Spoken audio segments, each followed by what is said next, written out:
Imagine this. You open your eyes on a dirt floor. The smell hits you first. Smoke, sweat, something, rotting. Outside, a bell tolls, not for time, for death. You reach for your phone, and for a split second, you feel safe. You've got the internet, a map, Google, maybe even a flashlight.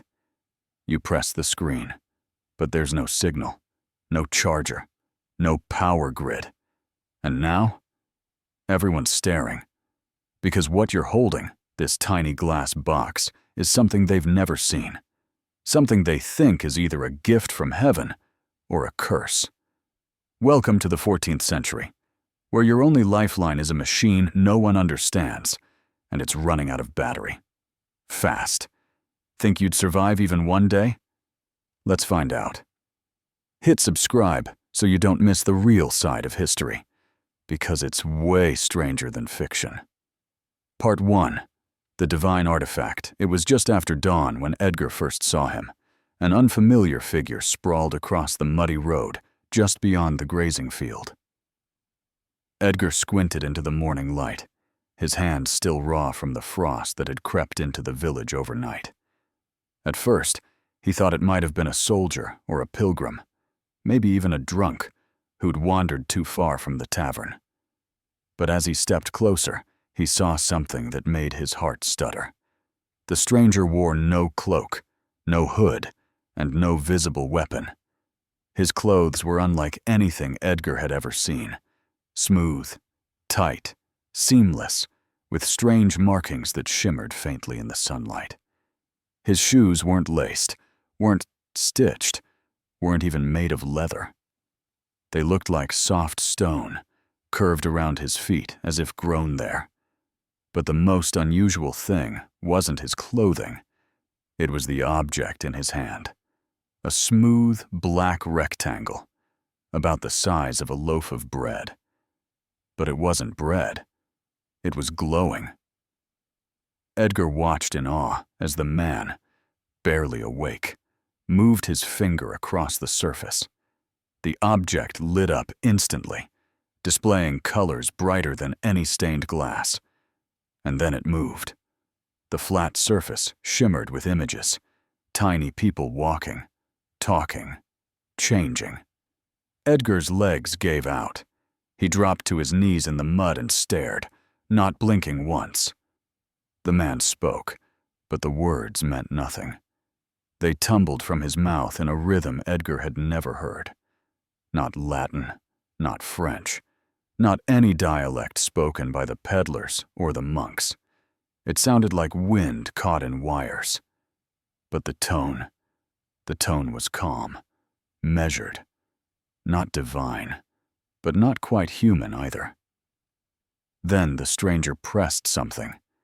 Music poured out of the artifact, clear, layered, haunting. Not from a flute, not from a lyre. It was like an entire orchestra had been sealed inside. Every child within earshot came running. Women whispered prayers under their breath. One crossed herself 3 times and clutched her shawl tight. The old cobbler fainted before he could even see it.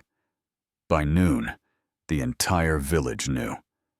Not by messenger or bell, but by the sheer volume of voices spreading from door to door. The traveler has a mirror of fire. No, he has a window into heaven. It's a devil's glass. The hut where the stranger was given shelter, bare walls, dirt floor, broken thatch, had never been so full.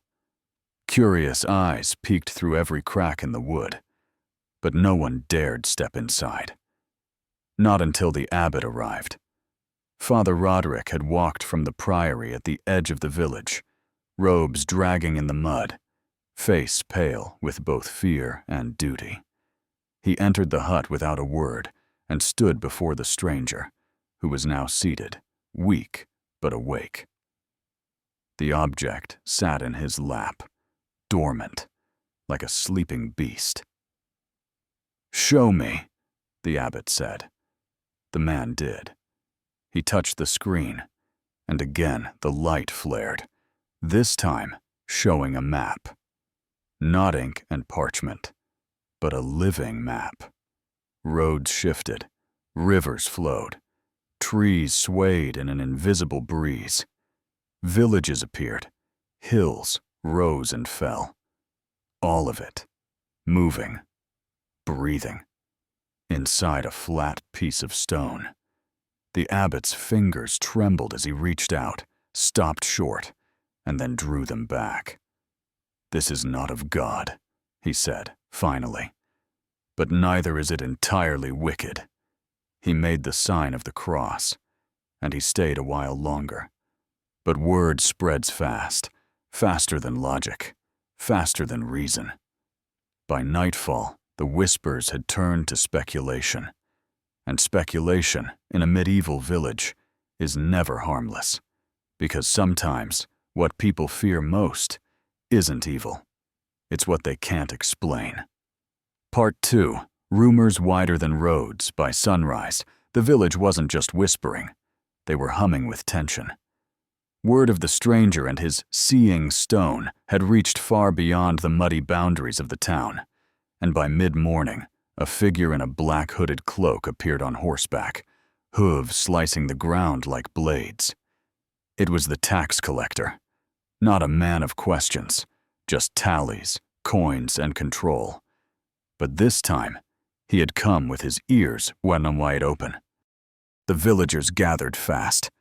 They fed him every scrap of what they thought they knew, that a man had fallen from the clouds or walked out of the east with knowledge no priest possessed, that he carried a black slab which held light, sound, movement, and answers, that he could predict the weather, see across lands he'd never walked, and speak languages no one else could name. But the most dangerous part? That some had started skipping Sunday Mass, because, as one old woman whispered through cracked lips, "Why kneel before the altar when the new saint shows miracles from his hand?" The tax collector raised one brow and pressed. "What kind of miracles?" A dozen villagers talked at once. "He showed the future," said one. "He showed a war, men in steel suits, fire in the sky," said another. "He told us a storm would come, and it did," cried a third, voice shaking with awe. And that, oddly enough, was true. The night before, the stranger had tapped the screen, opened the weather app, its offline data still clinging to a few predictions, and pointed to the next day. "Rain," he had said. A single word. The crowd barely understood it, but when the clouds rolled in at dawn and the wind turned sharp, people didn't question. They believed, and belief spreads faster than fire. By midday, the gifts started to appear, laid gently at his feet, offered with wide eyes and held breath. A clutch of brown eggs in a woven basket, a bundle of dried herbs tied with twine, 3 beeswax candles, still warm from the mold, a child's doll, dirty, worn, missing an eye. "It belonged to my mother," the girl whispered. "She passed in the last frost. Could you show me her?" The stranger didn't know what to say. His throat dried, his hands trembled, and the battery indicator flashed red. He didn't show her the gallery. He couldn't. Instead, he bowed his head. But even as the villagers lined up with hope in their hands, a colder current moved beneath the surface. Old Morin, the miller, had always been quiet, but now he whispered in corners. He said he'd seen the stone glow blue in the middle of the night, casting light where there should have been none. That the man never seemed to feed it, that the thing never faded. "It's not from God," he muttered to the smith. "It doesn't sleep. It sees." People started to ask different questions. Why does he never pray? Why does he flinch when he hears Latin? Why does the stone speak in voices that change each time? Some claimed he had cursed the well. Others said he had charmed the cows to dry up. And when a sick child in the neighboring village died that afternoon, well, someone remembered that the traveler had passed that way just days before. By dusk, the front of the hut wasn't filled with the curious anymore. It was the cautious, the skeptical, the armed. They didn't bring bread or honey this time. They brought suspicion, silence, and one man, his hand shaking, jaw clenched, carried a lit torch, just in case. Because belief turns fast when fear takes over. And in a medieval village, there's no faster way to become a threat than by knowing too much. And now, the stranger, who had once felt like a miracle, feels heat rising through the wooden walls. Part 3. Trial by Fire. By the morning of the third day, the air over the village had changed. The fog that clung to the fields seemed heavier, as if the land itself held its breath. Birds didn't sing. Even the dogs, usually barking at shadows, were silent. That's when the armored riders arrived, half a dozen men on restless horses, steel glinting through worn cloaks, hooves cracking the frosted earth beneath them. They weren't travelers. They were soldiers. Sent from the nearby stronghold, their presence spoke one thing louder than any words. This wasn't a visit. It was an investigation. Their leader rode at the front, tall, gaunt, eyes like sharpened flint. His breastplate bore the mark of the High Lord, and across his chest hung a heavy iron cross edged in rust. When he dismounted, he didn't waste time with pleasantries. He simply pointed at the hut. "Bring me the object," he said, not even bothering to look the stranger in the eyes. The villager stepped aside like a tide pulling back. No one spoke. No one argued. No one wanted to be between the commander and whatever he was here to see. Inside the dim hut, the stranger stood barefoot, his once sleek clothes now dull with dust and ash. The phone, his last tie to the world he came from, rested in his palm, warm but fading. He could feel it. The battery was dying. He hadn't found a way to charge it. The sun here wasn't strong enough, and the small solar panel he'd brought cracked when he fell on the first day. Still, he nodded, slowly, carefully, and powered on what little he had left. The flashlight flickered on. A narrow beam cut through the gloom, bouncing off the commander's armor. The soldiers flinched but didn't move. Next, he opened the gallery and showed them an image, one he had taken from a plane years ago. A sprawling castle, its walls pristine and towering, captured from high above. The detail was staggering. Too perfect to be a painting. Too accurate to be anything made by hand. Murmurs erupted around him. One of the men crossed himself. Another whispered, "Devil's eye." Then, just as quickly, the screen dimmed. A soft vibration pulsed through the device. And then, darkness. No more light. No more images. Nothing but the black glass staring back. The commander's face didn't change, but something behind his eyes hardened. "So the weapon is broken," he said. He didn't raise his voice. He didn't need to. "But what else can you do?" There was no answer. The stranger, hands still trembling from the cold and fear, stood motionless. He could feel the judgment like a weight on his chest. The commander looked him up and down, evaluating, calculating, not the man, but the risk. If this magic could no longer be used, then it held no value to the warlords. But if it once worked, then maybe the man had more like it. Or worse, maybe he knew how to make another. And that made him dangerous. That night, The village held its breath again. No visitors, no torches, no guards, just silence. The man sat alone in his hut. The device in his hand was nothing more than a dark stone now.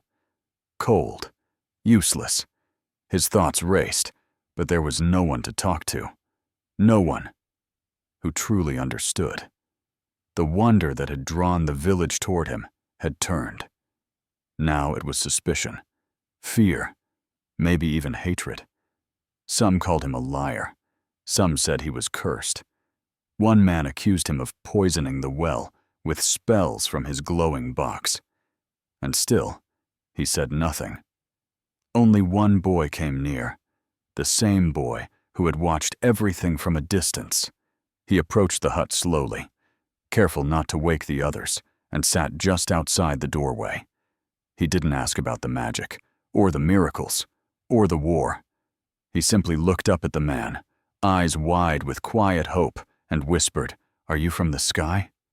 The question hung in the air like a thread. The stranger looked at the boy. His throat ached. His hands trembled. He remembered GPS maps, weather alerts, the music that had once played, the voices of loved ones stored in tiny files. All gone now, erased with the last % of battery. No signal, no service, no connection. Nothing left but memory. And so, in that final moment, when the stars above blinked through the cracks in the thatch and the cold pressed in from all sides, he gave the only answer he had. He didn't speak. He just closed his eyes. But the question remains, if you carried the future into the past, would they see it as a gift or a threat? In the 21st century, your smartphone is everything. A map, a compass, a photo album, a bank, a radio, a satellite in your pocket. But in the Middle Ages, it's just glass. Useless, maybe even dangerous. So what really matters when everything you rely on disappears? Food, water, understanding, language, trust, fire. Now ask yourself, how many days would you last if you were dropped into a world with no power, no signal, and no meaning in that glowing screen? Subscribe if you want to uncover the truth about how people actually lived. And drop a comment. What's the first thing you'd do if your phone was the only thing you had left?